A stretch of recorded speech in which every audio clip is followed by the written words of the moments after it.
Hello दोस्तों, good morning. स्वागत है आपका हमारे YouTube channel mission lecturer UK 2025 पर। तो दोस्तों, आज की क्लास बहुत विशेष है, जिसके अंतर्गत हमने विभिन्न प्रकार के टॉपिक्स को यहाँ पर जो है इस क्लास के अंतर्गत जो है शामिल किया है।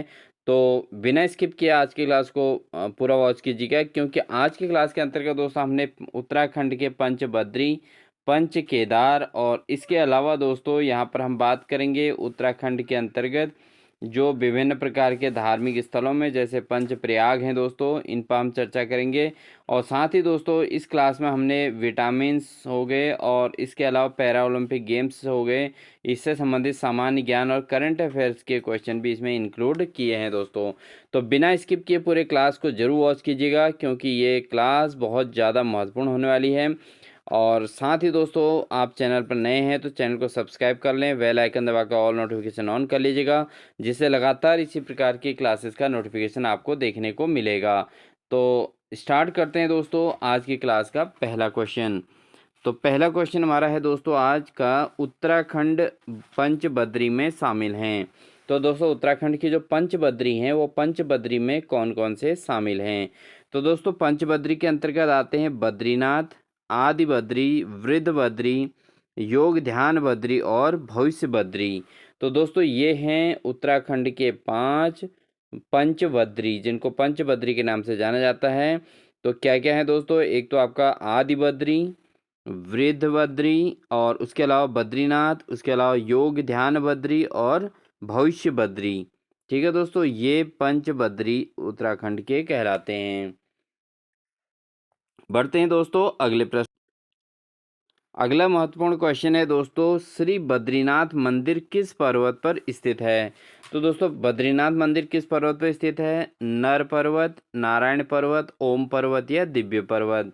तो दोस्तों जो बद्रीनाथ मंदिर है दोस्तों वह है नारायण पर्वत पर स्थित है। कौन से पर्वत पर दोस्तों, यह है नारायण पर्वत पर। इम्पोर्टेंट क्वेश्चन है दोस्तों, इसलिए इसको नोट कर लीजिएगा।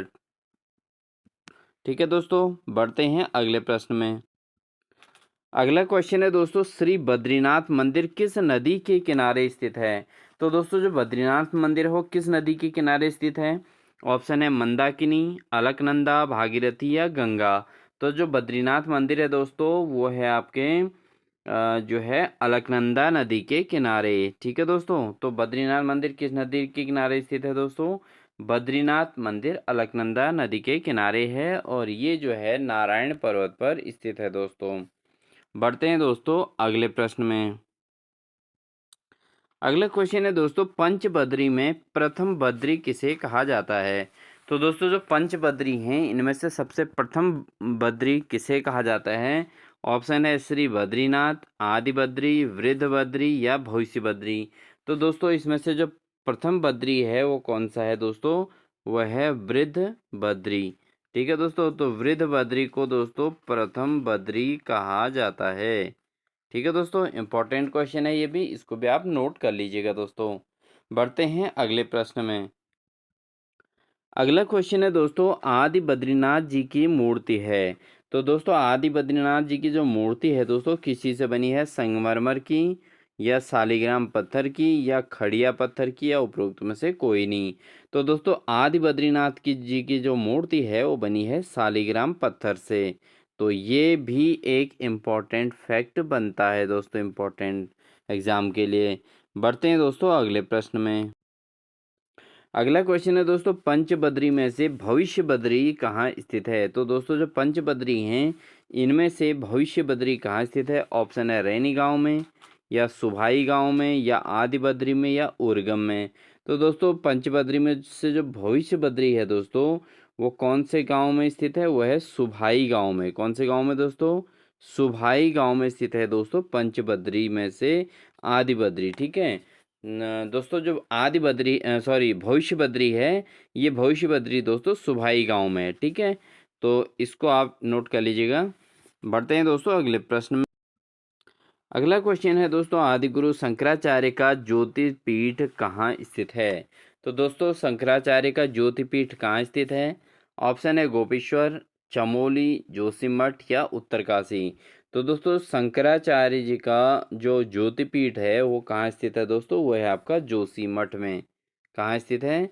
जोशीमठ में। तो ये भी एक इम्पोर्टेंट क्वेश्चन है दोस्तों, क्योंकि आज की क्लास में हमने बहुत महत्वपूर्ण क्वेश्चंस को रखा है दोस्तों, इसलिए बिना स्किप किए पूरी क्लास को जरूर वॉच कीजिएगा, क्योंकि आगे आपको लगातार एक से एक इंटरेस्टिंग और इम्पोर्टेंट क्वेश्चंस आपको देखने को मिलेंगे दोस्तों। इसलिए अपने आप को टेस्ट कीजिए कि आपकी प्रिपरेशन कितनी हुई है, और साथ ही दोस्तों पूरी क्लास को वॉच करके जो आपको डिफ़िकल्टीज लगें उनको आप नोट्स ज़रूर बना लीजिएगा, जिससे आपको 27 अप्रैल को होने वाले प्रवक्ता स्क्रीनिंग के एग्ज़ाम में काफ़ी हेल्प मिल जाएगी। तो शंकराचार्य का जो ज्योतिर्पीठ है दोस्तों कहाँ है? वह है जोशीमठ में। बढ़ते हैं दोस्तों अगले प्रश्न में। अगला प्रश्न हमारा पंच केदार से संबंधित है दोस्तों, क्योंकि पंच बद्री पे हमारी चर्चा हो चुकी है।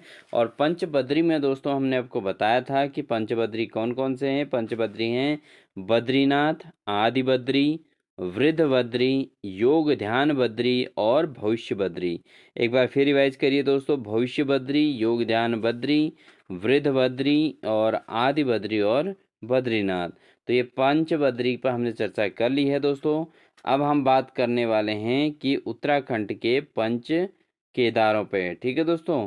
तो उत्तराखंड के पंच केदार कौन कौन से हैं? तो दोस्तों उत्तराखंड के जो पंच केदार हैं दोस्तों वह हैं केदारनाथ, कल्पेश्वर, मद महेश्वर और रुद्रनाथ और तुंगनाथ। तो दोस्तों ये हैं उत्तराखंड के पंच केदार। कौन कौन से दोस्तों? केदारनाथ, कल्पेश्वर, मद महेश्वर और उसके अलावा रुद्रनाथ और तुंगनाथ। तो ये 5 जो दोस्तों पंच केदार शामिल हैं। बढ़ते हैं दोस्तों अगले प्रश्न में।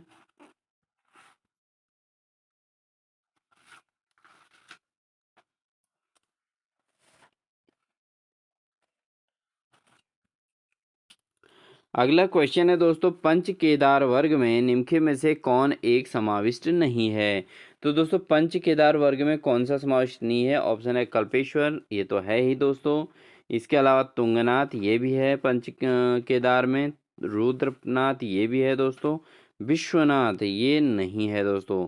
इसलिए इसका ऑप्शन नंबर डी इसका सही आंसर हो जाएगा, क्योंकि पंच केदार वर्ग में कौन शामिल नहीं है पूछा गया, तो विश्वनाथ इसमें शामिल नहीं है दोस्तों। बढ़ते हैं दोस्तों अगले प्रश्न में। अगला क्वेश्चन है दोस्तों किस धार्मिक यात्रा की शुरुआत गौरीकुंड से पैदल प्रारंभ होती है? तो कौन सा धार्मिक यात्रा है दोस्तों जिसकी शुरुआत गौरीकुंड से पैदल प्रारंभ होती है? ऑप्शन है बद्रीनाथ यात्रा, गंगोत्री यात्रा, केदारनाथ यात्रा या अमरनाथ यात्रा। तो दोस्तों जो गौरीकुंड से पैदल यात्रा जिसकी शुरुआत होती है वो कौन सी धार्मिक यात्रा है दोस्तों? वह है केदारनाथ यात्रा। तो जो भी यात्री केदारनाथ जाते हैं दोस्तों वो गौरीकुंड से पैदल यात्रा प्रारंभ करते हैं। ऑप्शन नंबर सी इसका बिल्कुल सही आंसर हो जाएगा दोस्तों। अगला क्वेश्चन है दोस्तों मद महेश्वरम में भगवान शिव की प्रतिमा के किस भाग की पूजा की जाती है? तो दोस्तों मद महेश्वर जो मंदिर है इसमें भगवान शिव जी की किस प्रतिमा की पूजा की जाती है? ऑप्शन है नाभि, मुख, बाहु या जटा। तो मद महेश्वर में दोस्तों भगवान शिव की कौन सी प्रतिमा की पूजा की जाती है? तो ये की जाती है दोस्तों नाभि की। किसकी की जाती है दोस्तों? नाभि। तो मद महेश्वर में भगवान शिव जी के नाभि की पूजा होती है दोस्तों। तो ऑप्शन नंबर ए इसका बिल्कुल सही आंसर हो जाएगा।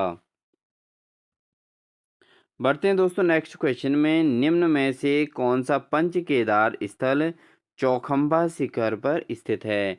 तो दोस्तों कौन सा पंच केदार चौखंबा शिखर पर स्थित है? ऑप्शन है केदारनाथ, तुंगनाथ, मद महेश्वरनाथ या रुद्रनाथ।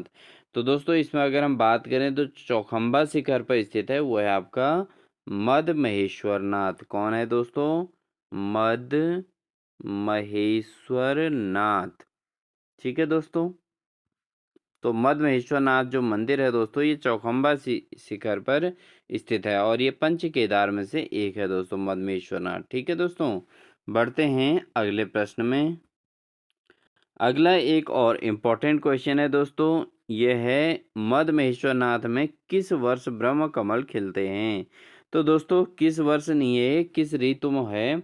तो यहाँ पर इसका आंसर समझें दोस्तों। शरद ऋतु, ग्रीष्म ऋतु या वर्षा ऋतु या ये सभी।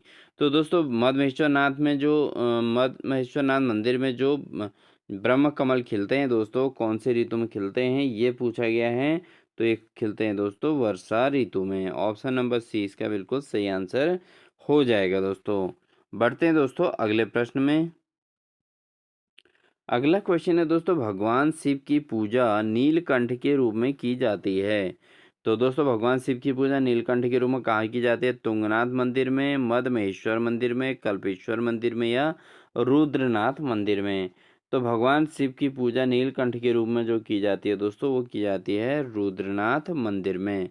तो रुद्रनाथ मंदिर में दोस्तों भगवान शिव जी की पूजा नीलकंठ के रूप में की जाती है। तो ऑप्शन नंबर डी इसका बिल्कुल सही आंसर होगा। बढ़ते हैं दोस्तों अगले प्रश्न में। निम्न में से कौन सा उत्तराखंड में सर्वाधिक ऊंचाई पर स्थित मंदिर है? तो इनमें से कौन सा मंदिर सबसे ऊंचाई में स्थित है दोस्तों? ऑप्शन है तुंगनाथ मंदिर, रुद्रनाथ मंदिर, केदारनाथ मंदिर या मद महेश्वर मंदिर। तो दोस्तों ये क्वेश्चन भी बहुत बार पूछा जा चुका है, पीसीएस के प्री एग्जाम में भी और प्रोक्त स्क्रीनिंग में भी ये क्वेश्चन पूछा गया है दोस्तों। तो कौन सा सबसे ऊंचाई पर स्थित मंदिर है दोस्तों? वह है तुंगनाथ मंदिर। तो ऑप्शन नंबर ए इसका बिल्कुल सही आंसर है दोस्तों, इसको आप नोट कर लीजिएगा। बढ़ते हैं दोस्तों अगले प्रश्न में। अगला क्वेश्चन है दोस्तों, निम्न में से कौन सा पंच केदार स्थल चंद्रशिला पर्वत पर स्थित है? तो कौन सा पंच केदार स्थल जो है चंद्रशिला पर्वत पर स्थित है दोस्तों? वह है तुंगनाथ। तो तुंगनाथ मंदिर दोस्तों जो है सर्वाधिक ऊंचाई में भी है और यही मंदिर दोस्तों पंच केदार स्थल चंद्रशिला पर्वत पर स्थित है दोस्तों। ठीक है, बढ़ते हैं दोस्तों अगले प्रश्न में।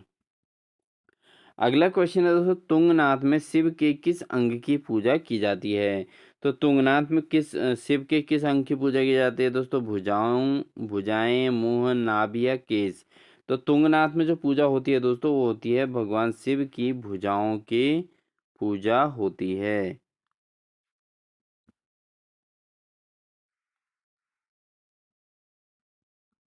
बढ़ते हैं दोस्तों अगले प्रश्न में। उत्तराखंड के पंच केदारों में शिव के विभिन्न भागों की पूजा होती है। जो उत्तराखंड के पंच केदार हैं इसमें शिव के विभिन्न भागों की पूजा होती है। तो निम्न में से इससे संबंधित कौन सा सम्मिलित नहीं है, ये पूछा गया है दोस्तों। तो यहाँ पर अगर हम बात करें केदारनाथ में दोस्तों पृष्ठभाग की पूजा होती है, बहुत इंपॉर्टेंट है। मधमेश्वर में दोस्तों नाभि की पूजा होती है, ये भी बिल्कुल सही है। इसके अलावा तुंगनाथ में दोस्तों पैर की पूजा होती है, ये भी बिल्कुल सही है। तो कल्पेश्वर में जटाओं की पूजा होती है, ये रॉन्ग आंसर है दोस्तों। क्या है ये? रॉन्ग आंसर है। तो इसका यही आंसर इस प्रश्न के अकॉर्डिंग सही हो जाएगा। तो दोस्तों एक बार फिर समझ लीजिए, केदारनाथ में पृष्ठभाग की पूजा होती है, मधमेश्वर में नाभि की, उसके अलावा कल्पेश्वर में जटाओं की पूजा नहीं होती है और उसके अलावा तुंगनाथ में जो है पैर की पूजा की जाती है। आई होप आपको समझ में आ गया होगा दोस्तों। बढ़ते हैं दोस्तों अगले प्रश्न में। अगला क्वेश्चन है दोस्तों, उत्तराखंड के पंच प्रयाग में शामिल है। तो दोस्तों हमने पंच बद्री की बात की थी, पंच केदार की बात की थी और अब हम बात करेंगे पंच प्रयाग की। तो उत्तराखंड के पंच प्रयाग कौन कौन से हैं दोस्तों? ये हैं दोस्तों देवप्रयाग, कर्णप्रयाग, रुद्रप्रयाग, नंदप्रयाग और विष्णुप्रयाग। तो दोस्तों ये हैं उत्तराखंड के पंच प्रयाग। इंपॉर्टेंट है क्वेश्चन दोस्तों। बढ़ते हैं दोस्तों अगले प्रश्न में। अगला क्वेश्चन है दोस्तों, निम्नलिखित में कौन पंचप्रयाग में सम्मिलित नहीं है? तो दोस्तों ऑप्शन है विष्णुप्रयाग, देवप्रयाग, नंदप्रयाग या हरिद्वार। तो यहाँ सामान्य सी बात है दोस्तों, हरिद्वार जो है पंचप्रयाग में सम्मिलित नहीं है। तो ऑप्शन नंबर डी इसका सही आंसर हो जाएगा दोस्तों। बढ़ते हैं दोस्तों अगले प्रश्न में। अगला प्रश्न है, निम्नलिखित में से कौन सा पंच प्रयागों में सम्मिलित नहीं है? तो ऑप्शन है केशव प्रयाग, देव प्रयाग, कर्ण प्रयाग या नंद प्रयाग। तो दोस्तों इसमें से कौन पंच प्रयागों में सम्मिलित नहीं है? वो है दोस्तों केशव प्रयाग। केशव प्रयाग को पंच प्रयाग में सम्मिलित नहीं किया गया है। इसके अलावा देव प्रयाग, कर्ण प्रयाग और नंद प्रयाग तीनों पंच प्रयागों के नाम है दोस्तों। बढ़ते हैं दोस्तों अगले प्रश्न में। निम्न में कौन पंच प्रयागों में सम्मिलित है? ऑप्शन है कर्णप्रयाग, नंदप्रयाग, देवप्रयाग, ये सभी। तो दोस्तों इसका ऑप्शन नंबर डी सही हो जाएगा, क्योंकि ये तीनों की तीनों दोस्तों पंच प्रयागों में सम्मिलित होते हैं। दोस्तों प्रत्येक क्वेश्चन रिपीटेबल इसलिए है दोस्तों, क्योंकि क्वेश्चन उल्टे सुल्टे अल्टरनेट कैसे भी पूछे जा सकते हैं एग्जाम में, इसलिए ये कलेक्शन जो है क्वेश्चंस का रखा गया है। तो इसलिए बिना स्किप किए पूरी क्लास को जरूर वॉच कर लीजिए और अपने प्रिपरेशन को ज़्यादा मजबूत बनाइए, जिससे आप एग्जाम में इस प्रकार के क्वेश्चन को, इजी क्वेश्चंस को बिल्कुल भी स्किप ना करें और आपका स्कोर बिल्कुल भी नीचे ना रहे। बढ़ते हैं दोस्तों अगले प्रश्न में, देवप्रयाग में किन नदियों का संगम होता है? तो देवप्रयाग में किन नदियों का संगम होता है दोस्तों? अलकनंदा, भागीरथी, भागीरथी मंदाकिनी, मंदाकिनी और भिलंगना, और अलकनंदा और पिंडर। तो दोस्तों इनमें से कौन सी नदियों का संगम होता है देवप्रयाग में? तो देवप्रयाग में दोस्तों अलकनंदा भागीरथी से मिलती है। तो ऑप्शन नंबर ए इसका बिल्कुल सही आंसर हो जाएगा दोस्तों। बढ़ते हैं दोस्तों अगले प्रश्न में, रघुनाथ मंदिर की प्रतिस्थापना किसने की थी? तो दोस्तों रघुनाथ मंदिर जो है उसकी प्रतिस्थापना किसने की थी? देव शर्मा ने, गुरु वशिष्ठ ने, पांडवों ने, या शंकराचार्य ने? तो दोस्तों जो रघुनाथ मंदिर की प्रतिस्थापना की थी, प्रतिष्ठा की थी, वो की थी शंकराचार्य ने दोस्तों। किसने की थी दोस्तों? शंकराचार्य।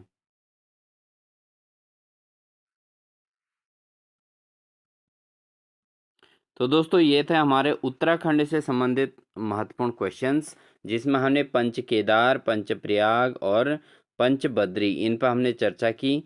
तो दोस्तों आगे बढ़ने के लिए आज की क्लास में हम बात करने वाले हैं टोक्यो ओलंपिक से संबंधित क्वेश्चन, और इसके अलावा ओलंपिक, पैरा ओलंपिक से संबंधित क्वेश्चन, और साथ ही दोस्तों चर्चा करेंगे विभिन्न प्रकार के विटामिन से आधारित क्वेश्चन पर भी चर्चा करेंगे। तो बिना स्किप किए क्लास को आगे बढ़ते रहने दीजिए और अपना जो है मोटी क्वेश्चन प्रिपरेशन को मजबूत करते रहिए दोस्तों।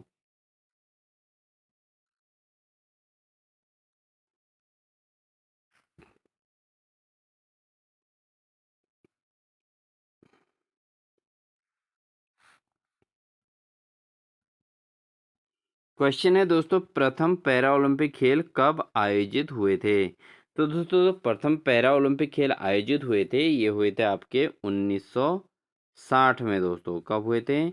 1960 में दोस्तों प्रथम पैरा ओलंपिक खेलों का आयोजन किया गया था। अगला क्वेश्चन है दोस्तों, पैरा ओलंपिक खेलों का प्रतीक क्या है? तो दोस्तों जो पैरा ओलंपिक खेल हैं इनका प्रतीक क्या रखा गया है? तो ये है दोस्तों 3 अर्धचंद्र।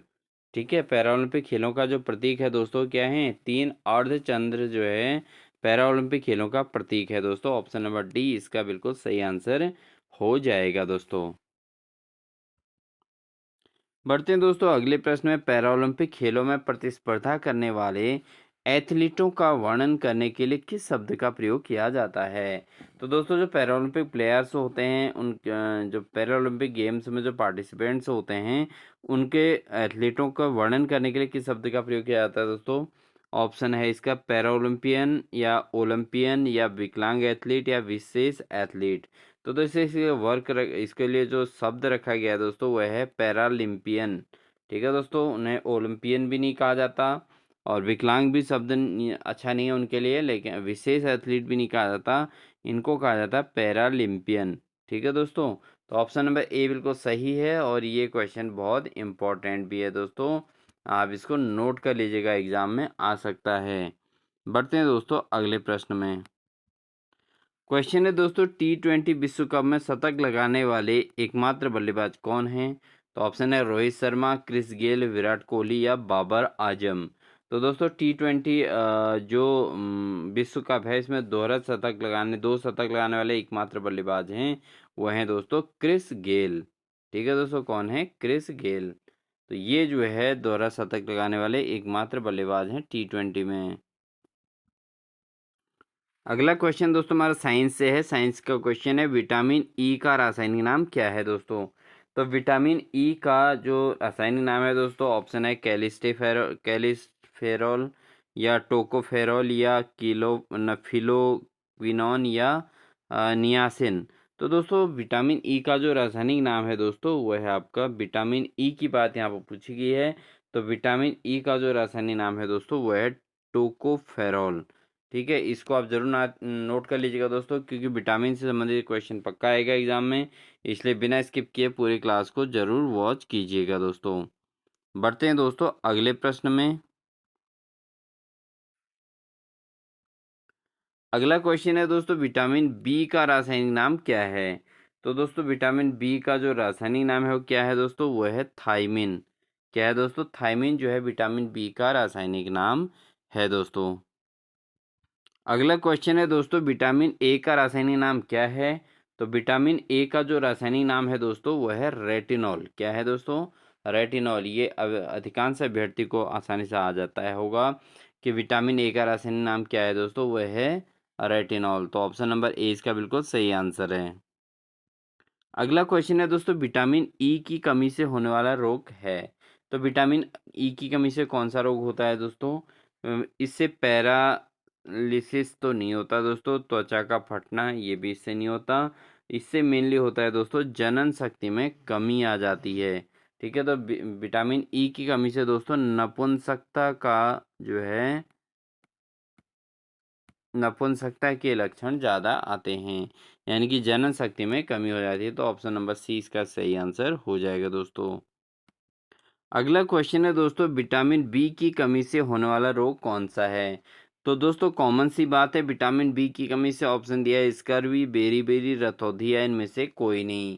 तो दोस्तों यहाँ पर कंफ्यूजन के लिए इसमें से कोई नहीं दिया रहता है, और अदरवाइज इन तीनों में से भी कोई आंसर सही हो सकता है।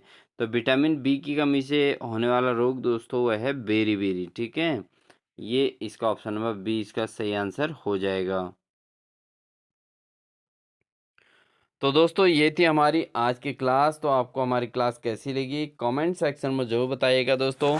और चैनल पर नए हैं तो वीडियो अगर आपको अच्छी लगी हो तो प्लीज़ वीडियो को लाइक ज़रूर कर दीजिएगा, और साथ ही चैनल पर नए हैं तो चैनल को सब्सक्राइब कर लीजिएगा, और साथ ही बेल आइकन दबाकर ऑल नोटिफिकेशन ऑन कर लीजिएगा, जिससे लगातार इसी प्रकार की क्लासेस का नोटिफिकेशन आपको हमारे चैनल के माध्यम से देखने को मिलेगा। दोस्तों ये जो हमारी क्लास है ये उत्तराखंड के अंतर्गत प्रवक्ता स्क्रीनिंग, पीसीएस प्री, वैयक्तिक सहायक, कनिष्ठ सहायक, पुलिस तथा इससे संबंधित पटवारी, आरओ, एआरओ, किसी प्रकार के जो उत्तराखंड के अंतर्गत ग्रुप सी के अंतर्गत जो भी पेपर हो रहे हैं दोस्तों, उन सभी पेपर्स में सिलेबस समान है। इसलिए उसी सिलेबस को मद्देनज़र रखते हुए ये क्लासेस कराई जा रही हैं दोस्तों। इसलिए बिना स्किप किए पूरे क्लास को ज़रूर वॉच कीजिएगा, साथ ही उन सभी अभ्यर्थियों को इसे शेयर ज़रूर कर दीजिएगा दोस्तों, जो भी उत्तराखंड में किसी प्रकार के एग्ज़ाम्स की तैयारी कर रहे हों। और लगातार आप सुबह 5 बजे हमारी इस क्लास को ज़रूर अटेंड कीजिएगा दोस्तों। और साथ ही प्रवक्ता स्क्रीनिंग के अभ्यर्थी जो है शिक्षण अभिरुचि के क्लासेस को शाम को 6 बजे ज़रूर अटेंड कीजिएगा दोस्तों। और साथ ही जो एलटी की प्रिपरेशन वाले जो अभ्यर्थी हैं इन फ्यूचर के लिए, उन्हें भी ये जो है शिक्षण अभिरुचि की क्लास डेली देखनी चाहिए। तो मिलते हैं दोस्तों आपको एक नेक्स्ट बेहतरीन क्लास के साथ, तब तक के लिए अपना ध्यान रखिए। Wish you all the best.